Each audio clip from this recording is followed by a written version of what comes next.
ओम ईशानदेव सवितर्सवितानि परासो यद्भद्रं तन्नयासु। ओम भद्रं कर्णेभिः शृणुयाम देवा भद्रं पश्येमाक्षिभिर्यजत्राः स्थिरैरङ्गैस्तुष्टुवांसस्तनुभिः व्यसेमहि देवहितं यदायुः। ओम वेद प्रेमियों सभी श्रोताओं संप्रति हम सब ऋग्वेद के दशम मंडल के 75वें सूक्त की व्याख्या में प्रवेश करने जा रहे हैं। इस सूक्त में 9 मंत्र हैं। मंत्र दशार्षि सिंधुस्थित मैत्रामेध देवता नदी समूह, और इस सूक्त के प्रथम मंत्र का शीर्षक है नदियों में सिंधु सर्वोत्तम। अब संबंधित मंत्र का सर्वप्रथम सत्संग पाठ हो जाए।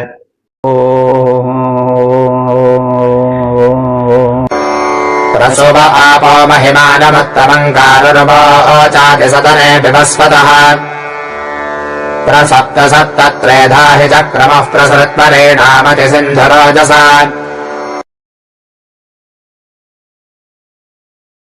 प्रथम मंत्र में सबसे पहले जल देवता की प्रार्थना है, क्योंकि जल का अक्षय प्रवाह ही नदी है। जल न हो तो नदी का सत्व कैसे स्थिर रह सकता है। इसलिए नदियों की प्रशस्ति या प्रशंसा के पहले जल देवता की प्रशंसा की गई। आपः, हे जल देवताओं। आपः सदैव बहुवचनांत है, इसका एक वचन या द्विवचन में प्रयोग नहीं होता। आपः, हे जलों।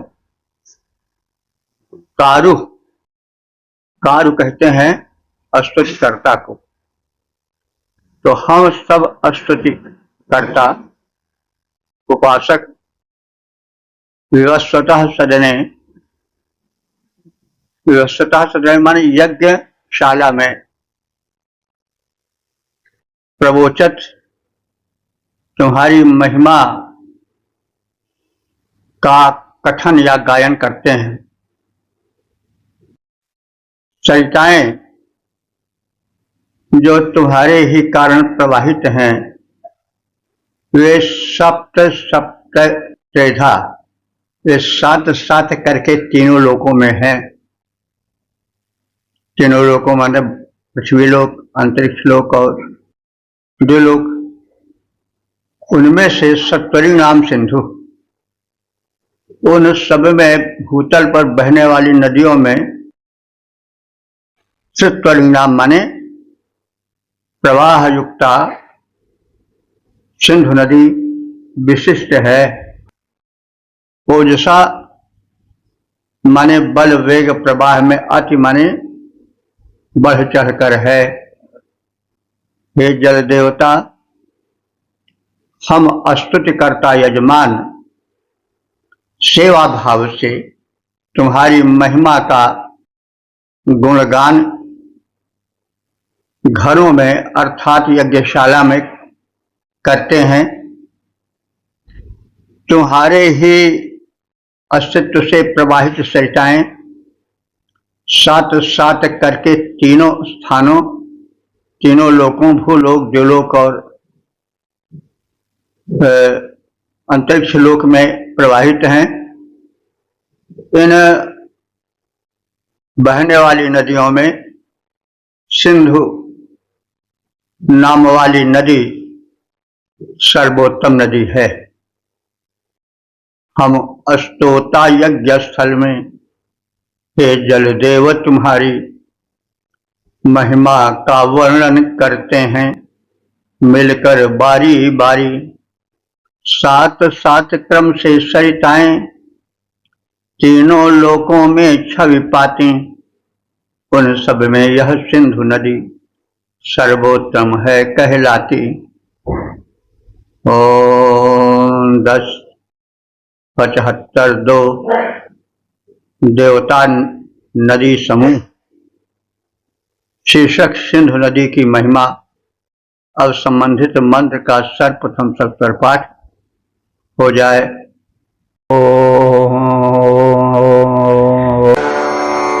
प्रतेरतद्वरुणो जातवे पथः सिन्धो यद्वाजाम् अभ्यत्रमस्तम् भूम्या अधिप्रपदा आजासि सानुनाजते एषामग्रम् जगतामिरज्यसे। इस दूसरे मंत्र में सिंधु नदी के प्रवाह को जीवनदायी प्रवाह कहा गया है और सिंधु नदी के गमन पथ को वरुण देवता ने विधिवत बनाया है। तो स्वाभाविक है कि नदियां जब प्रवाहित होती हैं तो उनका एक पथ होता है, वो कहीं सीधा होता है, कहीं कुछ मुड़कर चलता है, कहीं बिल्कुल तिरछा हो जाता है। तो यह सूचित करता है, इंगित करता है कि कहीं सीधा प्रवाह है तो कहीं कुछ टेढ़ा है, कहीं मुड़ा हुआ है। तो इसको मोड़ने वाला, प्रवाहित करने वाला कोई रहा होगा। तो ऋषि वरुण को बता रहा है, जो कि श्रेष्ठ देवता हैं, जल के स्वामी हैं। वैसे ये तो भक्ति भाव से प्रेरित है।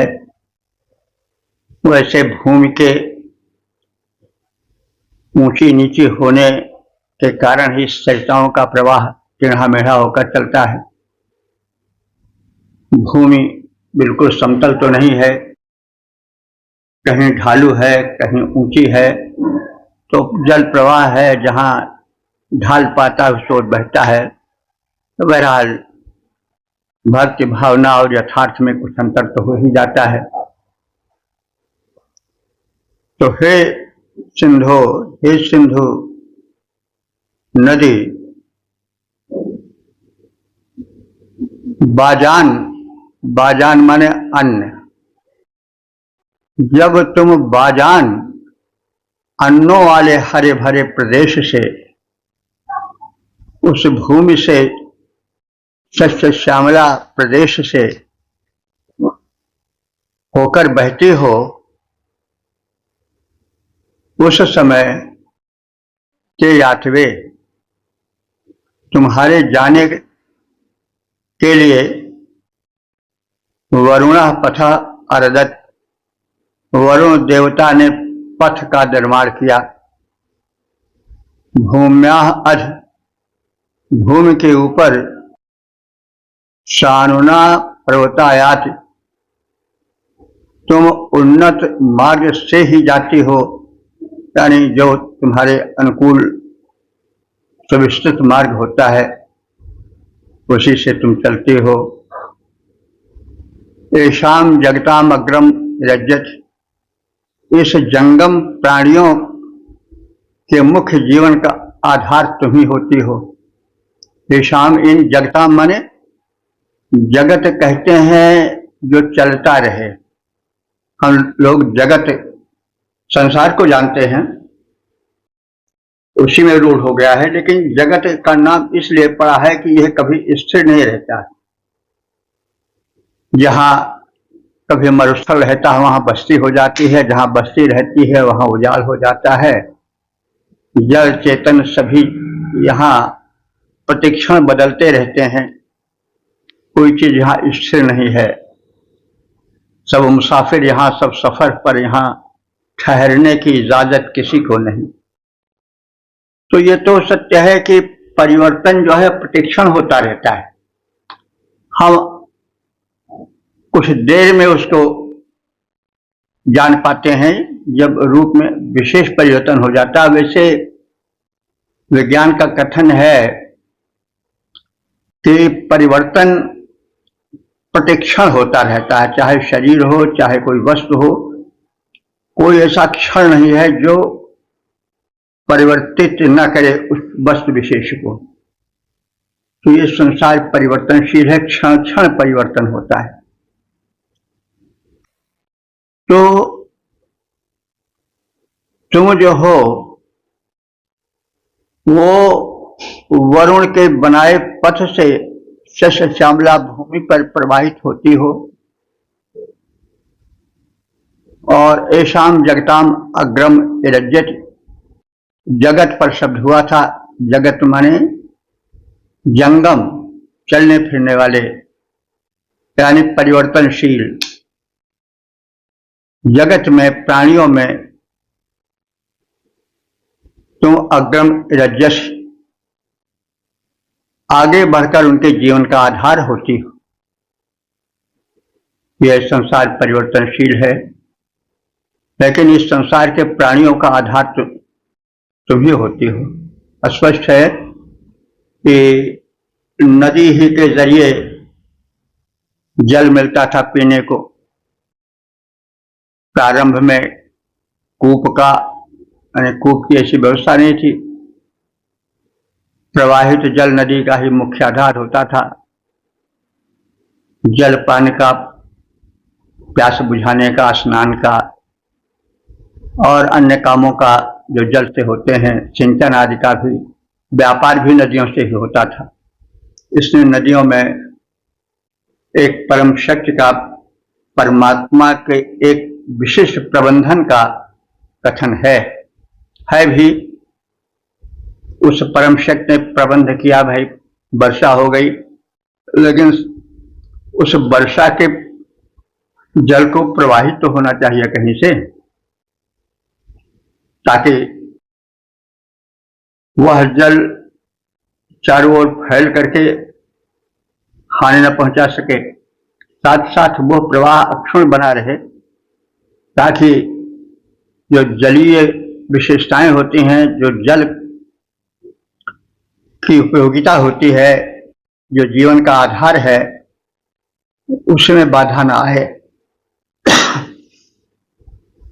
तो नदियां एक व्यवस्था सी हैं। जैसे आजकल शासन व्यवस्था करता है पाइपें बिछा करके, वैसे सृष्टि के आदि में उस परम शक्ति द्वारा नदियों के रूप में जीवनाधार जल को प्रदान करने की व्यवस्था की गई है। तो हे सिंधु नदी, जब तुम अन्न प्रदायक शस्य श्यामला भूमि की ओर प्रवाहित हुई, तब वरुण ने तुम्हारे सुविस्तृत मार्ग को बनाने का उत्तरदायित्व लिया और मार्ग बनाया। तुम पृथ्वी के श्रेष्ठ मार्ग के सुविस्तृत प्रदेश से होकर बहती हो। तुम पृथ्वी के श्रेष्ठ प्रदेश से प्रवाहित होती चलती हो और प्राणियों का प्रमुख जीवनाधार बनती हो। हे सिंधु चरित, जब उर्वर भू की और स्वयं, हे सिंधु चरित, जब उर्वर भू की और स्वयं को बढ़ाया, तब वरुण देव ने तेरे पथ को अति विस्तीर्ण बनाया। तुम बहती हो उत्तम पथ से, जीवन देती जाती हो। तुम हो जीवनाधार, जीवन का आधार बनी शोभा पाती हो। ओम 10:75-3 देवता नदी समूह शीर्षक सिंधु का प्रबल प्रवाह। अब संबंधित मंत्र का सर्वप्रथम सत्तर पाठ हो जाए।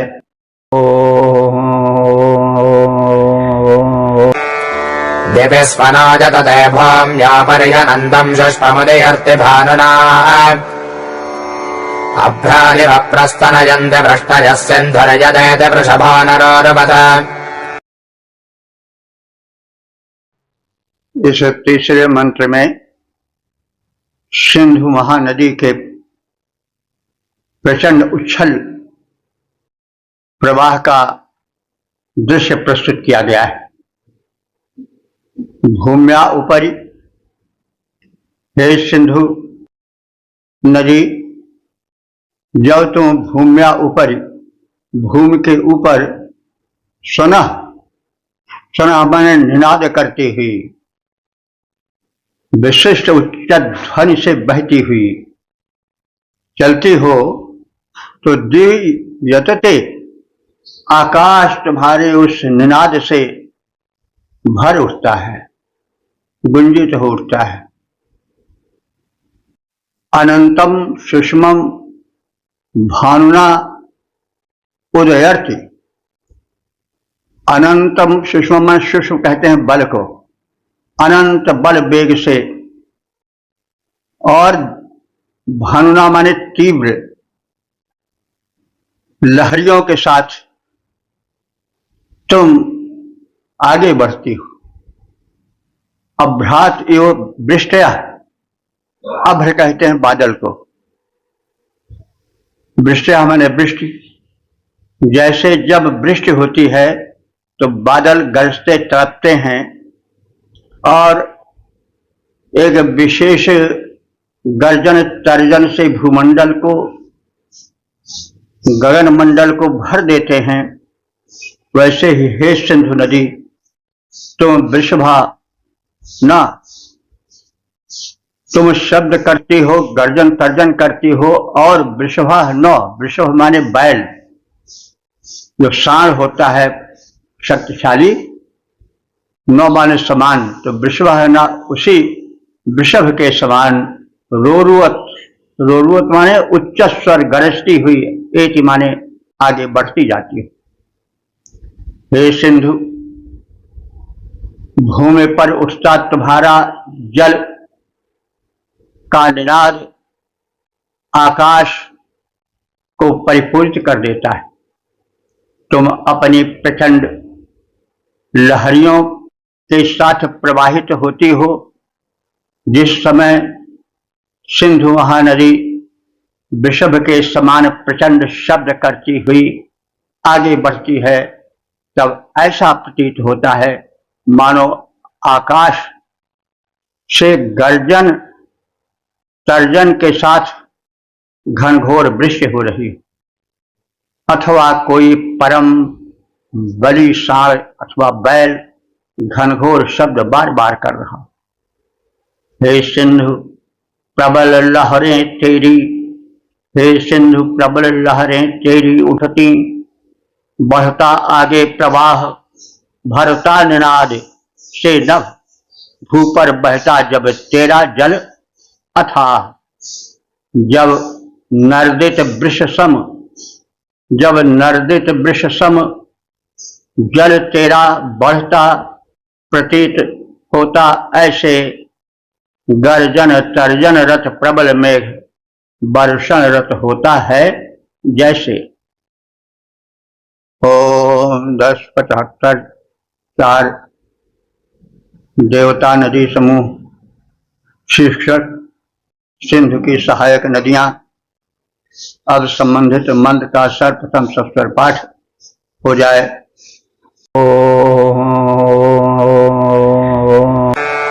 अभित्वा सिन्धो शिशुमिन्न मातरो भाश्रा अर्षन्ति वजसे वधे नवाः राजे भजद्भा नयसि त्वमित्सि जौजता सामग्रम् प्रमथामि नक्षसे।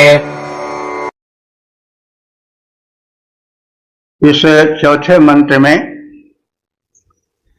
सिंधु नदी और उनकी सहायक नदियों के प्रवाह का कथन है। सिंधु की सहायक नदियां किस प्रकार से बहती हुई सिंधु में मिलती हैं, और सिंधु जो महानद है, महान नदी है, वो अपनी सहायक नदियों को साथ लेकर किस प्रकार से सवेग आगे बढ़ती जाती है, इसका काव्यात्मक ध्वन्यात्मक चित्रण है। सिंधु, हे सिंधु नदी, माता शिशुम इव, जैसे माताएं अपने पुत्र से प्रेम करती हैं, वैसे तुम अपनी सहायक नदियों से प्रेम करती हो। वैसा ही धेनुआ, जैसे धेनुआ माने गाय जो नव प्रसूता हैं, वे अपने बछड़े के पास जाती हैं। वाध्रा अभिवर्षन्ति, वैसे ही तुम्हारी सहायक नदियां तुम्हारे पास जाने को आतुर रहती हैं, और उन सबको लेकर, अपनी सहायक नदियों को लेकर तुम आगे प्रवाहित जब होती हो तो ऐसा कुछ दृश्य नेत्रों के सामने आता है कि मानो कोई विजयी दिग्विजयी प्रतापी राजा हो, जो अपने साथ अपनी सेना को लेकर बढ़ता चला जा रहा हो। तो जैसे माताएं अपने शिशु के पास और नवप्रसूता गायें बछड़े के पास दौड़ी जाती हैं, वैसे ही तुम्हारी सहायक नदियां शब्द करती हुई तुम्हारी ओर हे सिंधु नदी बढ़ती जाती हैं। जैसे युद्ध करता राजा साथ में सेना लेकर सगर्व चलता है, वैसे ही सिंधु नदी अपनी सहायक नदियों को लेकर सगर्व आगे बढ़ती जाती है। माता शिशु के समीप गायें बछड़े के ढिग जाती, जैसे नदियां सहायक नदियां सशब्द दौड़ते सिंधु के निकट चली जाती, वैसे सेना को साथ लिए राजा आगे बढ़ता जाता, जैसे नदियों को लेकर साथ सिंधु आगे बढ़ती जाती, वैसे। और 10:75 देवता नदी समूह शीर्षक नदियों से अष्टोत्र स्वरार्थ प्रार्थना। अब संबंधित मंत्र का सर्वप्रथम सस्वर पाठ हो जाए।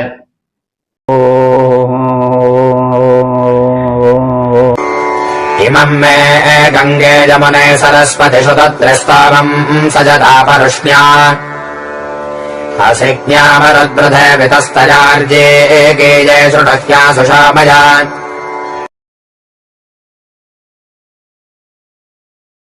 इस पांचवें मंत्र में ऋग्वैदिक युगीन नदियों का नाम गिनाया गया है, जिससे हमें पता चलता है कि ऋग्वैदिक आज का भूगोल नदियों के विषय में कितना था, कहां तक वे परिचित थे। तो गंगे, हे गंगा नदी, यमुने, हे यमुना नदी, सरस्वती, हे सरस्वती नदी, शतुद्र माने हे शतुद्र अर्थात सतलज। शतुद्र वैदिक नाम है सतलज का। हे शतुद्र, हे सतलज नदी, परुष्णी, हे परुष्णी यानी रावी नदी, अशिक्ना मरुद्वृधे, हे अश्किनी के साथ मरुद्वृधे नाम की उस सहायक नदी,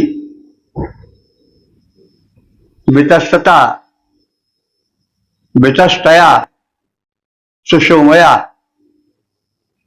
आर्विकीये। वितस्तया माने वितस्तता नदी अर्थात झेलम नदी को वितस्तता कहा जाता था। हे वितस्तता नदी के साथ सहायक नदी सुषुमा नाम वाली, और आर्जिकेया माने व्यास नदी में इमम स्तोवम आसचत शृणु, मेरे इस स्तोम को, स्तुति मंत्र को आसचन माने निकट से सुनो और स्वीकार करो। हे गंगा यमुना सरस्वती, शतुद्र माने सतलज, परशुणी माने रावी, अस्किनी माने चिनाब के साथ साथ मरुद्वृधा नाम की सहायक नदी, वितस्ता माने झेलम, सुषोमा माने सोहान नाम की सहायक नदी, और आर्जकिया माने व्यास नाम की नदी। हे तुम सब नदियों, हमारे स्तुति मंत्रों को सुनो, हम पर प्रसन्न हो। हे गंगा यमुना सरस्वती, अस्किनी परशुनी, मरुद्वृधा, वितस्ता, आर्जकिया और सुषोम नदियां जो सुखप्रदा, तुम सभी हमारे स्तोत्रों को सुनो और कल्याण करो। हे पुण्य सलिल वाली नदियों, हम सबके सब संताप हरो। 1075 देवता नदी समूह शीर्षक सिंधु की सहायक नदियां। अब संबंधित मंत्र का सर्वप्रथम सत्तर पाठ हो जाए।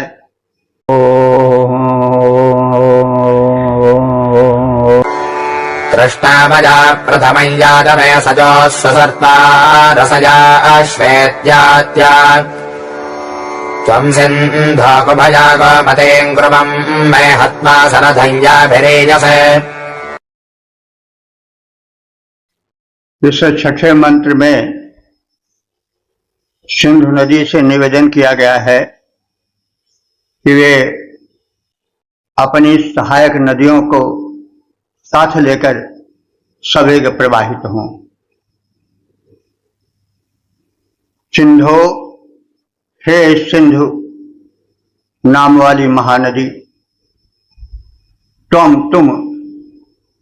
क्रमुम गोमतीम, तुम गमनशीला गोमती नदी को मिलने के लिए पहले तुष्टा नाम नदी के साथ चलो। तुम क्रमुम गोमतीम यातवे माने चलने के लिए, प्रथमम पहले, तुष्टा मया, तुष्टामा नाम है, तुष्टामया तृतीया है तुष्टामा का। तुम तुष्टामया नाम की सहायक नदी के साथ सरयू माने चलो, प्रवाहित हो। और सुसत्वाम रसया श्वेतात्या कुर्हायाम मेहतन्वा। अब ये सब नाम है सहायक नदियों के जिनसे हम सब अब परिचित नहीं हैं, तो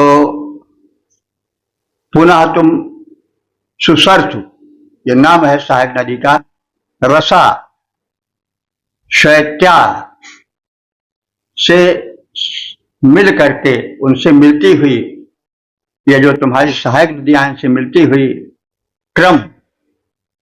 क्रम माने कुर्रम, गोमती माने गोमती नदी को, यह गोमल है, इसका नाम गोमल है। यह गोमती नदी जिसे हम जानते हैं, जो लखनऊ जिसके तट पर है, वो गोमती नहीं है। यह सिंध प्रदेश की सहायक नदी है, जिसको गोमती कहा जाता था, जो गोमल नाम से प्रसिद्ध है। उसको साथ लेकर कुहा माने काबुल नदी, कुहा काबुल से हम परिचित हैं, और यह सब आप जानते हो या जान लें कि काबुल एक मात्र ऐसा नगर है जो जिस नदी के तट पर बसा है उसी नदी के नाम से जाना जाता है। तो कुहा आज की काबुल नदी है और इस नदी के तट पर बसा होने वाला जो काबुल प्रदेश है वो इसी नदी के कारण काबुल कहा जाता है। तो तमक्रम माने कुर्रम नदी, गोमती माने गोमल नदी, कुहा माने काबुल नदी और मेहतन नाम की सहायक नदी को अपने साथ सम्मिलित करती हो और फिर इन सभी नदियों के साथ एक ही रथ पर चढ़कर तुम चलो और इनके साथ मिलकर प्रवाहित होती रहो। यानी यह सहयोग भावना का पाठ दे रहा है। जो अपने से छोटे हों या अपने पास दौड़े आमे मिलन के लिए तो उनको अपने साथ लेकर चलना चाहिए। तो सिंधु महानदी है, उसकी तमाम सहायक नदियां हैं जिनका नाम गिनाया गया है और सिंधु महानदी को संबोधित करते हुए ऋषि कह रहा है कि तुम तथाकथित नदियों को अपने साथ लेकर चलो, ये तुम्हारी सहायक नदियां हैं। तो ये संगठन और अपने सहयोगियों को समेट कर उनको सहेज कर चलने का संदेश देती हुई यह ऋचा स्मरणीय है। हे सिंधु महानदी, विविध सरित को अपने साथ मिलाए बहती जाती हो सवेग, सबको निज साथ लगाए। ओम 10-75-7 देवता नदी समूह शीर्षक सिंधु नदी की विशेषता। अब संबंधित मंत्र का सर्वप्रथम सस्वर पाठ हो जाए।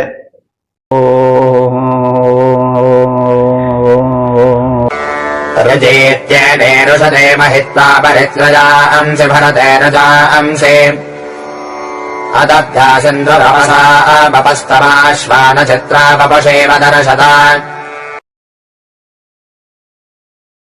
इस 17वें मंत्र में सहायक नदियों को साथ लेकर सवेग प्रवाहित होने वाली सिंधु नदी का वर्णन है, उसकी शोभा का, उसकी बलवेग का, उसके विस्तार का काव्यात्मक कथन है।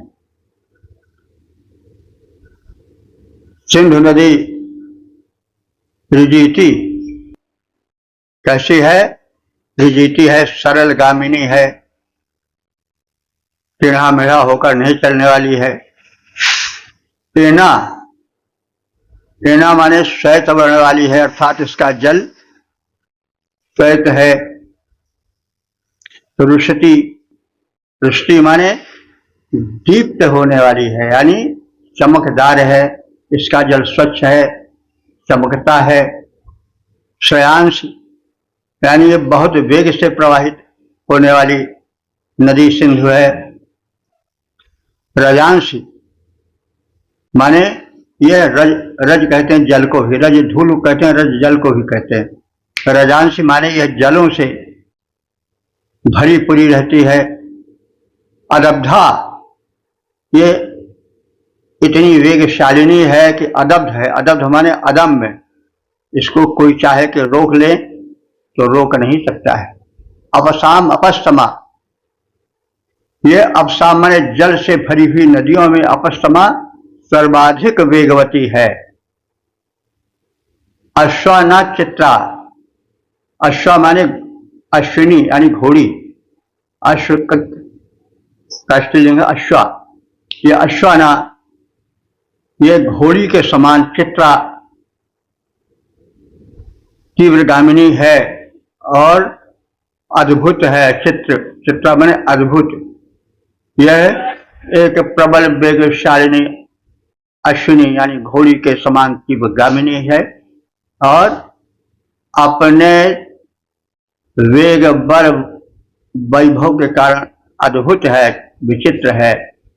वपुषी इव दर्शता, यह वपुषी माने सुंदर शरीर वाली स्त्री की भांति, रूपवती नारी की भांति, दर्शता माने परम दर्शनीय है। सिंधु नदी सरल गमना, श्वेतवर्णा और दीप्तिमती है। अति तीव्र गति से जलों को साथ प्रवाहित करती हुई चलती जाती है। अगाध सिंधु नदियों में सर्वाधिक वेगवती है। यह अद्भुत वेग शीला घोड़ी के समान है तथा रूपवती सुंदरी नारी के सदृश दर्शनीय है। सिंधु सरल गामिनी श्वेतवर्णा अति दीप्तिमती है। सिंधु सरल गामिनी श्वेतवर्णा अति दीप्तिमती है। बहती विपुल सलिल धारी, यह अतिशय वेगवती है। अद्भुत वेगवती घोड़ी सी वेग दिखाती बहती रूपवती नारी समान यह दर्शनीय बन रहती।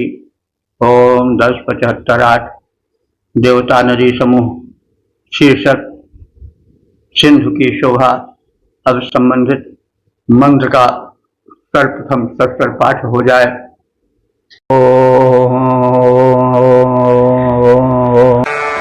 स्वश्वा सिन्धुः सुरथा सुवासा हिरण्यये सुकृता भाजिने एवते पूर्णावते जुवतिः शीलमावत्युदादिवस्ते सुभगा मधवृधम्। इस 8वें मंत्र में सिंधु नदी की महत्ता, उसकी श्रेष्ठता और शोभा का कथन है। सिंधु, यह सिंधु नदी सुअश्वा श्रेष्ठ अश्वों वाली है। संभवतः सिंधु प्रदेश में जो अश्व होते हैं वे बड़े बलशाली और फुर्तीले होते हैं, इसीलिए श्रेष्ठ अश्वों को सैंधव भी कहा जाता है। सैंधव माने सिंधु प्रदेश में उत्पन्न हुए घोड़े को लाओ। राजपुत्र जब जाता है राज दरबार में तो आदेश देता है कि सैंधव माने सिंधु प्रदेश में उत्पन्न हुए श्रेष्ठ अश्व को लाओ। तो सिंधु सुअश्वा, सिंधु नदी श्रेष्ठ अश्व वाली है। सूर्या श्रेष्ठ रथ वाली है। सुवासा माने सुंदर वस्त्रों वाली है। हिरण्ययी स्वर्ण के समान मूल्यवती और चमकने वाली है। सुकृता माने पुण्यवती है। युवती माने नित्य युवती रहती है। युवती रहने का मतलब हुआ कि इसमें जल सदैव भरा पूरा रहता है। जब जल सूख जाता है तो उस नदी को तरुणी तो नहीं कहा जा सकता, तो उसको युवती कहा जा रहा है, तरुणी कहा जा रहा है। तो इसका तात्पर्य है कि उसमें जल सदैव आपूरित रहता है। चोल मावती तिनकों वाली है। चोल मावती में तिनकों वाली, तिनकों वाली मतलब क्या हुआ तो इसका जो तटीय प्रदेश है वो हरे भरे तृणों से परिपूरित रहता है। पुत माने और सुभगा सौभाग्यशालिनी है। मधुवृधम अधिवस्ते मधुर, यह जलों को और पुष्पों को फलों को आच्छादित किए रहती है। यानी इसके तट पर हरे भरे तृण अथवा कृषि कर्म से उत्पन्न फसलें रहती है। आच्छादित भूमि है। इसका तटीय प्रदेश जो है वह मधुर फल फूलों से और औषधियों तथा पुष्पों से आच्छादित रहता है। सिंधु उत्तम अश्वों वाली है, सुंदर रथ वाली है, सुंदर वस्त्राभूषण वाली है, सुंदर साज सज्जा अन्न और पशुलोभ यानी ऊन वाली है, यानी इसके तट पर भेड़ें चरती हैं और ऊन भी काफी होता है। सिंधु नितांत तरुणी है क्योंकि इसमें जल का अभाव नहीं होता है। यह तिनकों वाली है यानी हरित तृण, हरे भरे तृणों से यह आच्छादित रहती है।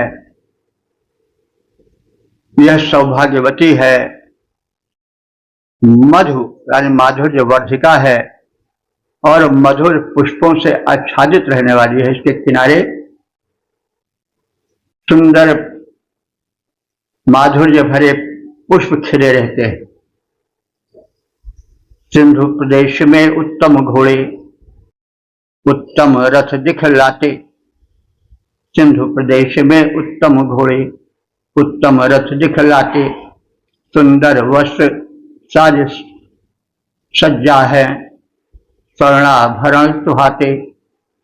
अन्न पर्याप्त ऊन होता है, पर्याप्त अन्न होता है, पर्याप्त ऊन होता है। भेड़ें आज रहती है, इसके तट पर चढ़ती हैं। अन्न पर्याप्त ऊन होता है। सिंधु नित्य तरुणी है, मधुवर्धक पुष्पाच्छादित, यह अति सौभाग्यवती है। ओम 10-75-9 देवता नदी समूह शीर्षक सिंधु नदी का रथ और संबंधित मंत्र का सर्वप्रथम सत्तर पाठ हो जाए।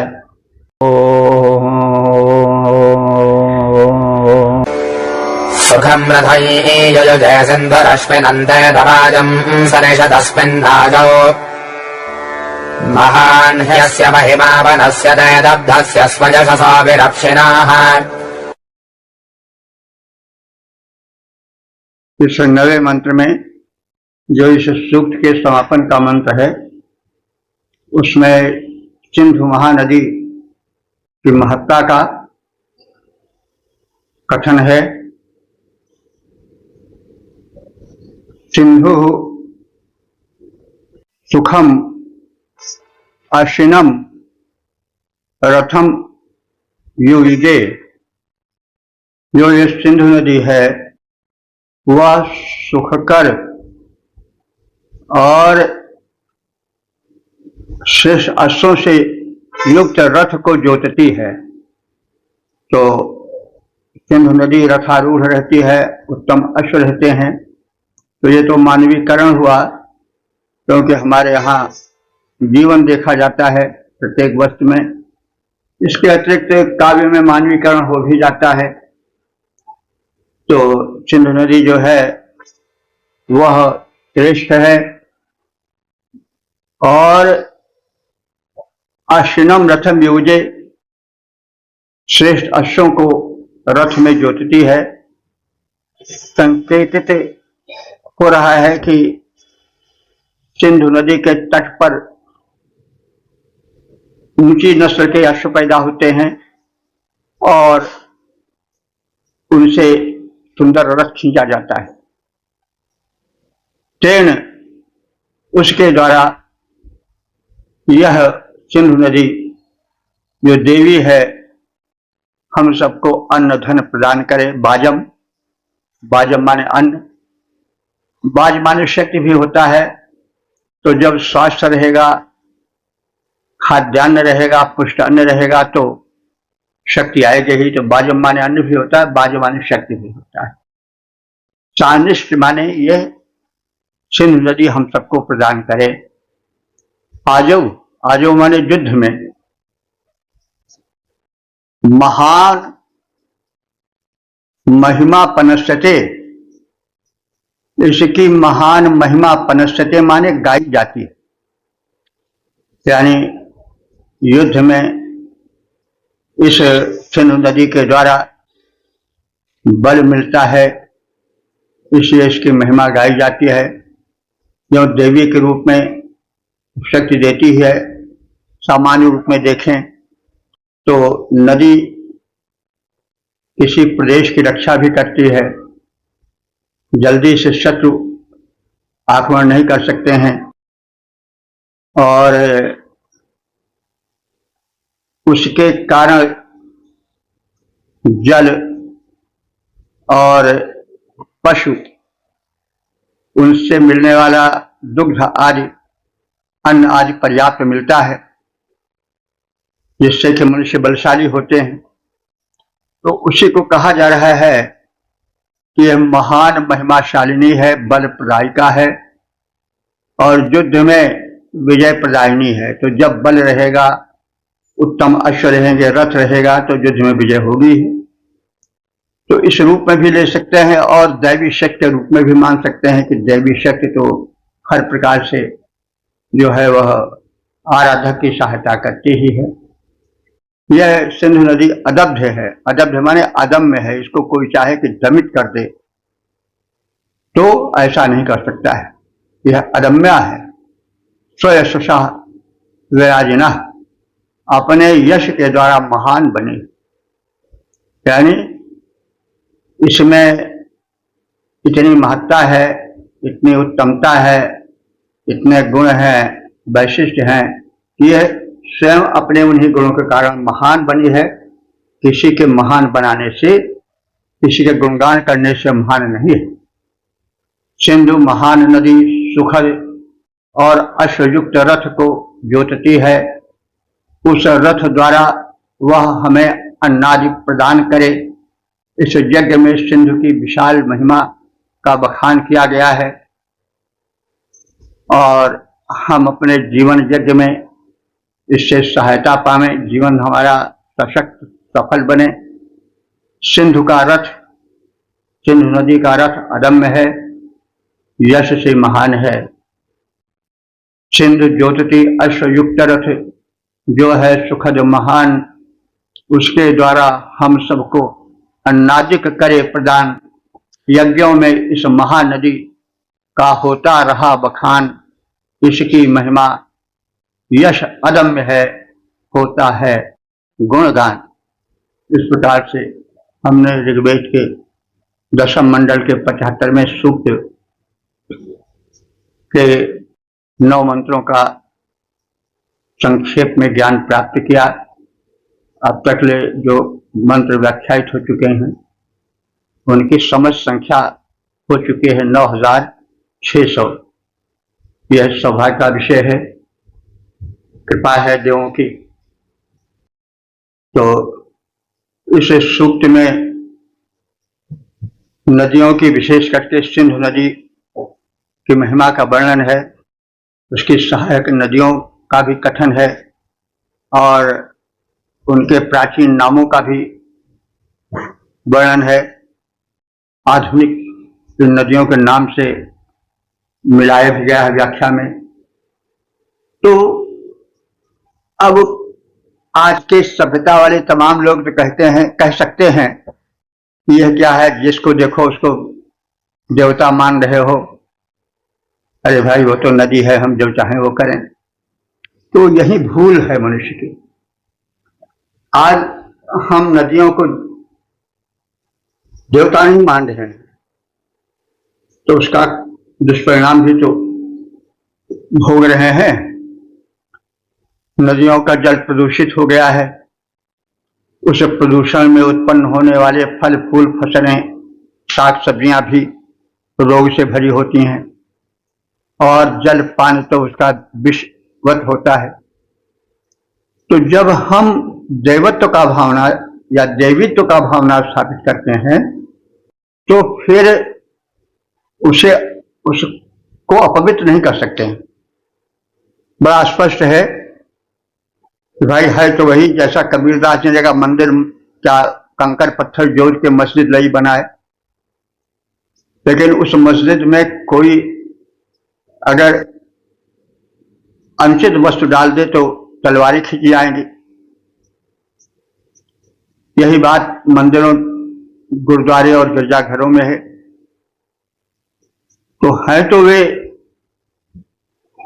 सब कंकड़ पत्थर ईंट गारे के ही निर्माण, उन्हीं की निर्मित हैं, लेकिन उनमें एक भावना स्थापित कर दी गई है। वो भावना उसे अपवित्र होने से रोकती है। इसी प्रकार से यदि हम नदियों में, जैसा वेदों का संदेश है, उसे देवत्व स्थापित कर दें, तो आज प्रदूषण के तमाम दोष से हम सब बच सकते हैं। तो जब हम प्रतीक रूप में तमाम वस्तुओं को पवित्र मानकर उसके लिए तत्पर रहते हैं रक्षा के लिए, तो फिर नदियों को, जो कि हमें साक्षात जीवन दे रही हैं, अगर नदी न हो तो तमाम प्रदेश भूखमरी के शिकार हो जाएं, प्यास से मर जाएं। हम सुनते हैं, देखते हैं कि जब जल रोक दिया जाए तो बगल वाला देश, प्रदेश प्यासों मर जाएगा।